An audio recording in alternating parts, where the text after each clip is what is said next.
Você provavelmente viu, ou pelo menos ouviu falar, de um vídeo que tem viralizado recentemente, que tem uma proposta de debate de um treinador contra 30 gordos.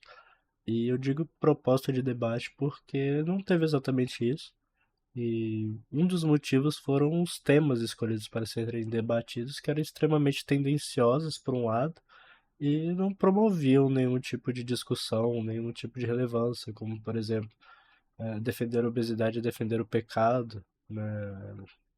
Será que todo mundo lá era religioso, todo mundo lá era cristão, entendia pecado da mesma forma, né? Entendia obesidade, então para onde esse debate vem, para onde ele vai, ou, né, autoestima não cura diabetes, mas tá, pensamentos positivos também não curam câncer, e você também não vai debater com alguém que tem câncer que ele não precisa de pensamentos positivos.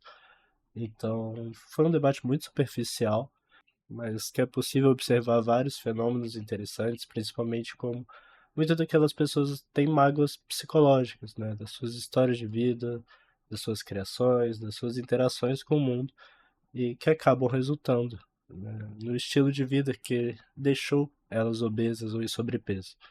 Mas agora indo direto ao ponto, nesse debate, proposta de debate, teve pelo menos um tópico que foi interessante, que é bom a gente refletir um pouco mais, que é: ser gordo é uma escolha?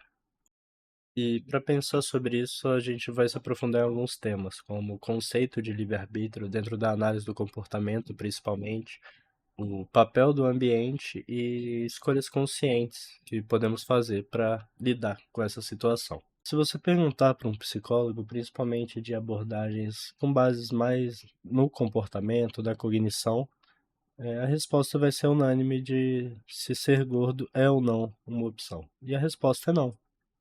E isso a gente tem que pensar na própria base teórica dessas abordagens, dessas teorias, né? No sentido de que, quando a gente pensa no livre-arbítrio, a gente não entende como ele sendo algo pleno. Os seres humanos, as pessoas que se comportam e que fazem as coisas não têm total escolha dos seus comportamentos, porque eles sempre vão estar sendo influenciados, sempre vão estar sendo moldados, né, pela forma que a gente interage com o ambiente, né, e as respostas que esse ambiente dá.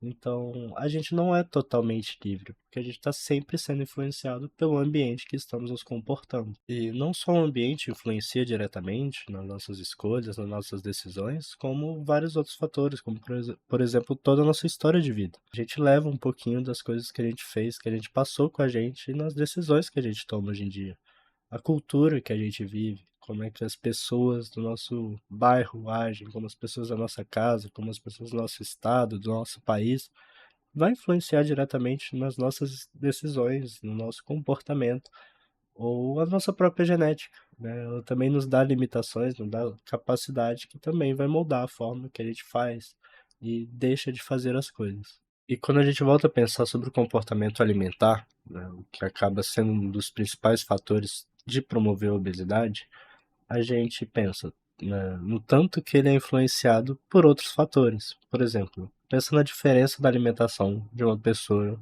que nasceu no Nordeste para uma pessoa que nasceu no sul do país.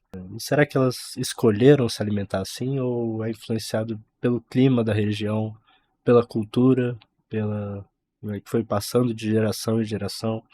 E aí, quando você olha mais específico, né, como é que é a relação familiar com a alimentação? Será que a família dele gosta de parar para comer? Qual é a condição que a família tem de comprar alimentos, tempo de preparo?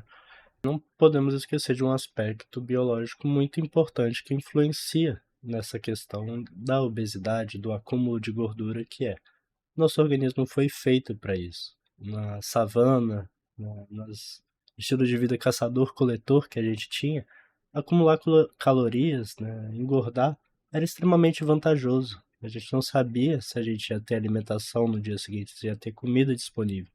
Então, o máximo que a gente conseguia acumular naquele dia, naquele momento, era o melhor, era o mais vantajoso para a sobrevivência.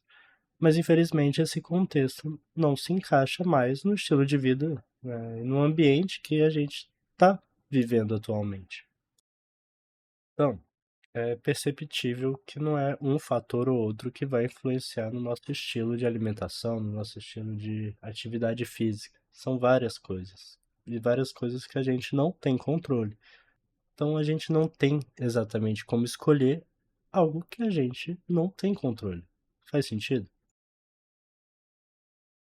Bom, a gente explorou bastante de fatores teóricos que explicam de por que ser gordo não é uma escolha. Mas vamos tentar olhar na prática desse fenômeno.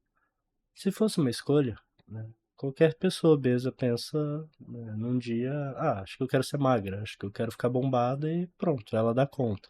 E na prática não é assim que funciona. Quando a gente pensa na sociedade que a gente vive, de onde vem a maioria dos alimentos? Vamos supor que a pessoa ela se alimenta muito em casa, ela faz as próprias refeições. Ela normalmente vai no mercado fazer as compras, onde tem disponibilidade de alimentos saudáveis e nutritivos e de alimentos de preparo rápido e muito calóricos. E novamente você pensa, então se tem as duas possibilidades, por que que as pessoas não só escolhem os alimentos saudáveis? Porque a gente tem que pensar em toda a relação que envolve isso. Pensa assim, você grelhar um frango e fazer um arroz, né, vai ser uma alimentação muito nutritiva, muito saudável, mas quanto tempo você demora para fazer isso?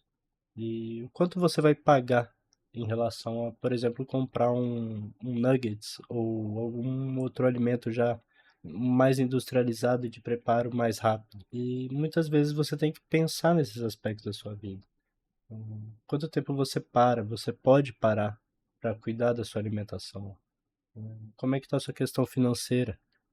Porque alimentos processados, alimentos industrializados, que costumam ser mais calóricos, eles também são mais baratos. E acaba que as pessoas escolhem por questões financeiras, né? Você poderia fazer um macarrão com um patinho grelhado, ou seja, uma alimentação que se aproxima do saudável, do, né, nutritivo, ou você pode fazer um miojo com salsicha, que vai ser muito mais rápido, mais prático e mais barato. Então, tá vendo? Novamente, são muitos fatores que estão influenciando no dia a dia para a gente se comportar dessa forma. O mundo está tendendo a comportamentos e estilos de vida mais obesos, mais de sobrepeso.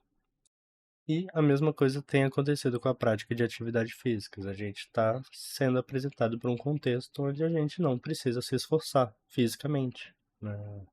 O carro, o Uber, o ônibus leva a gente para qualquer lugar, onde a gente precisa dar cada vez menos passos possíveis no nosso dia a dia.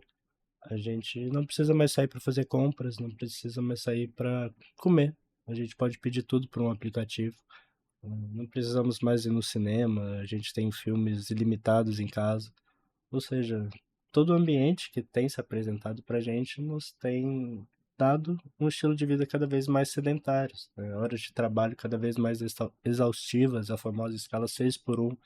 Então, né, uma pessoa que trabalha, fica fora de casa 10 horas por 6 dias da semana, que condição que ela tem de, que energia que ela tem de praticar uma atividade física? Ou seja, né, é muito complicado, não é uma coisa fácil. E a gente não pode esquecer da importância que a história de vida tem nesses fatores, tanto de alimentação como atividade física. De alimentação, um tópico muito importante de se pensar é quanto a gente relaciona a comida com emoções. Tem gente que come para comemorar, tem gente que come porque tá triste, tem gente que come para aliviar a raiva, o estresse, mas o grande ponto é, a gente não vive sem sentimentos, eles vão estar constantemente na nossa vida. E se a gente sempre usar eles como desculpa para se alimentar mal, a gente não vai conseguir mudar a nossa alimentação. Ou, por exemplo, como é que foi na escola? Como é que você se sentia na aula de educação física? Você era acolhido? Você era escolhido para o time? Você tinha vontade de praticar na aula seguinte? Ou você se sentia humilhado, né? Se sentia mal de estar lá e se afastava cada vez mais dessa aula?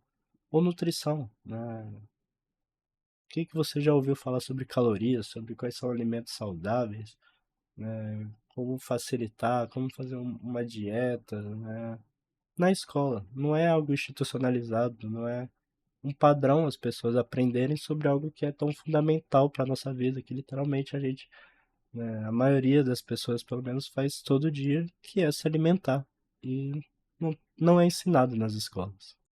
E para exemplificar, como a gente é influenciado no dia a dia por fatores externos e como a gente não pode dizer que a gente é culpado e que a gente tem uma escolha disso, é que nem você culpar ou você dizer que uma pessoa que fala português aqui no Brasil, que né, nasceu aqui, viveu aqui, cresceu aqui, fala português, que ela tem culpa disso, que ela escolheu isso. Se ela não falasse português, ela não ia sobreviver no Brasil, né?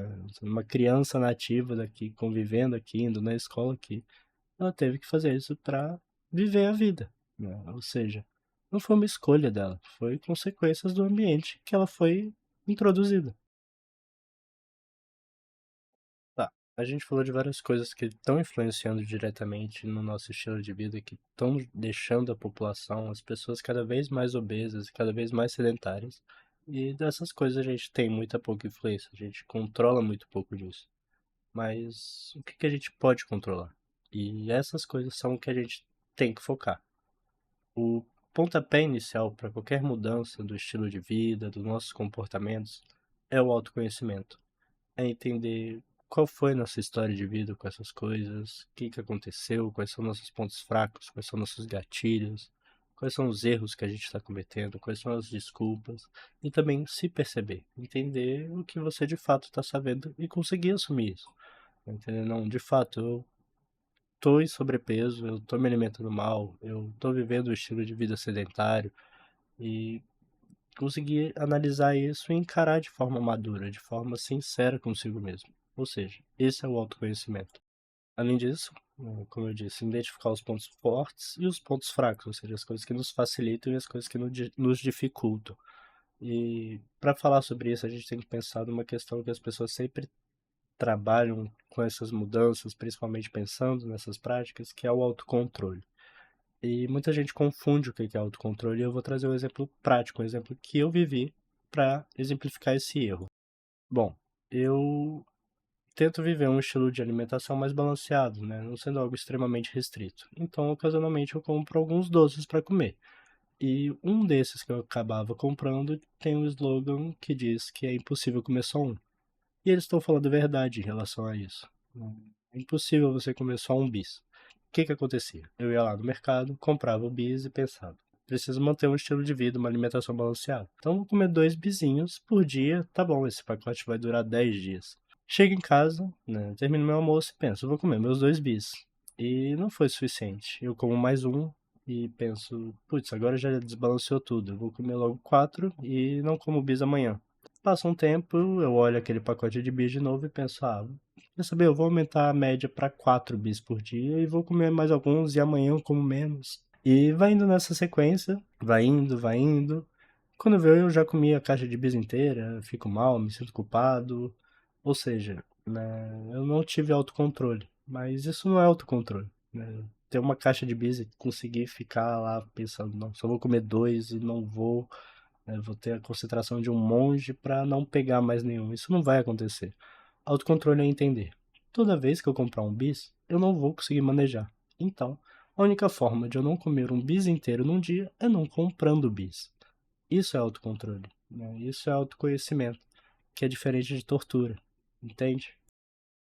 Outro ponto que vai ajudar bastante, nessa mudança, na produção de autoconhecimento, é ter conhecimentos técnicos, pesquisar sobre treinamento, sobre, né, queimas de caloria, pesquisar sobre alimentação, né, como construir exemplos práticos, exemplos baratos de, né, mudanças que podem ser saudáveis e que cabem na nossa realidade.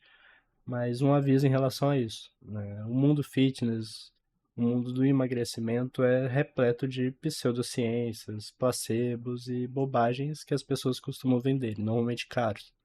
Então, não acredite em qualquer método milagroso, método que promete resultados rápidos, ou até substâncias que fazem isso, ou dietas milagrosas que, se você seguir, você vai mudar da água para o vinho. Fique bem atento quando você se depara com isso.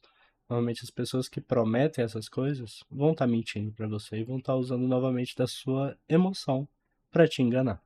Outra coisa que a gente tem um pouco mais de controle e que a gente pode usar a nosso favor para promover uma mudança no estilo de vida é construir novos comportamentos. Entre eles, a gente tem que ter, por exemplo, uma perspectiva. Ou seja, quando a gente pensa na própria palavra da motivação, né, é um motivo para a nossa ação.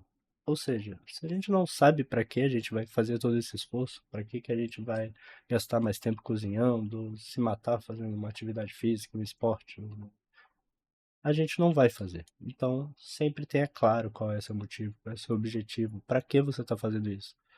E sempre coisas que estão no seu alcance, que dizem respeito a você. Muita gente fala, vou começar a academia para pegar mulher, vou começar a academia para os outros me admirarem, para ganhar mais likes nas redes sociais.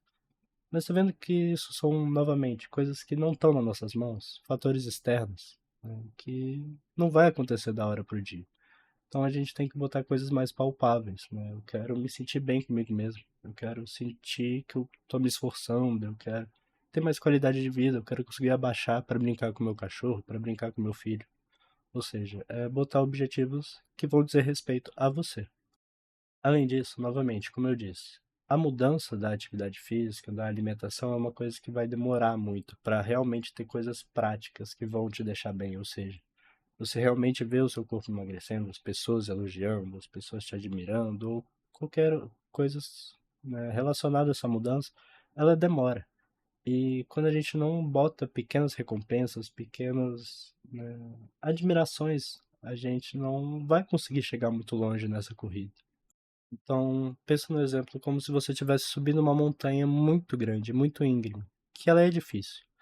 E você não deve subir ela que nem um alpinista, onde qualquer erro pode ser fatal e você, né, vai desistir de subir dessa montanha. Você tem que fazer como um trilheiro, que vai dando um passo de cada vez, né, observando o ambiente, parando à noite para acampar, porque dessa forma você vai conseguir chegar muito mais longe, vai conseguir se manter nessa mudança por muito mais tempo. Por fim, é importante você também mudar alguns conceitos, né? O primeiro é da forma que a gente vai se tratar diante dos erros, que a gente vai ter que começar a promover algo que é chamado de autocompaixão. Ou seja, a gente vai ter que saber pegar leve com nós mesmos, porque tudo que eu mostrei é para explicar por que a gente erra, por que que não é fácil, por que que a gente não vai conseguir ser perfeito nessa mudança. Então a gente também vai precisar aprender a ser tolerante com nós mesmos, não nos martirizarmos por nossos erros, mas sim entender eles e nos concentrar para voltar para os acertos. Além disso, é muito comum a gente ter um pensamento muito inflexível de mudança, né? No sentido de sempre falar coisas como eu sou gordo, eu sempre fui gordo e não vou mudar. Tá vendo? A gente está enrijecendo a ideia de o que, que a gente é e como a gente é, o que, que a gente pode fazer diante disso. Então é começar a olhar isso também de forma mais flexível, né? Eu estou gordo, tomei decisões e tive uma vida que me levaram a estar assim. E eu posso fazer pequenas mudanças. Então, ou seja, é até pensar em você mesmo de forma mais flexível, pensar nos seus objetivos de forma mais flexível. Agora, fazendo uma recapitulação geral, mostramos várias coisas que justificam que a frase ser gordo é uma escolha não é verdadeira, quando a gente vai olhar no aspecto científico dentro da psicologia. E ao mesmo tempo a gente trouxe várias coisas que mostram onde a gente tem capacidade de atuação. É possível a gente identificar que tem várias coisas que a gente não controla que influenciam sim no nosso estilo de vida, mas algumas coisas que a gente tem sim um pouco mais de controle. São nessas coisas que a gente tem que dar mais foco. E isso tudo foi para mostrar como é importante a gente se antenar a aspectos da nossa alimentação, do nosso estilo de vida, nossa prática de atividade física, que vão ter profissionais específicos para nos orientar, que são orientadores físicos, né, profissionais da educação física e nutricionistas, mas que também aspectos como o nosso comportamento e como as nossas emoções influenciam diretamente no resultado do nosso estilo de vida. E caso você tenha enfrentado, está enfrentando dificuldade nesses aspectos e acredite que a psicologia de alguma forma pode te ajudar, fico à disposição, né? Aguardo o seu contato para a gente mediar esse processo e iniciarmos juntos uma jornada em busca de uma vida melhor e de mais qualidade de vida.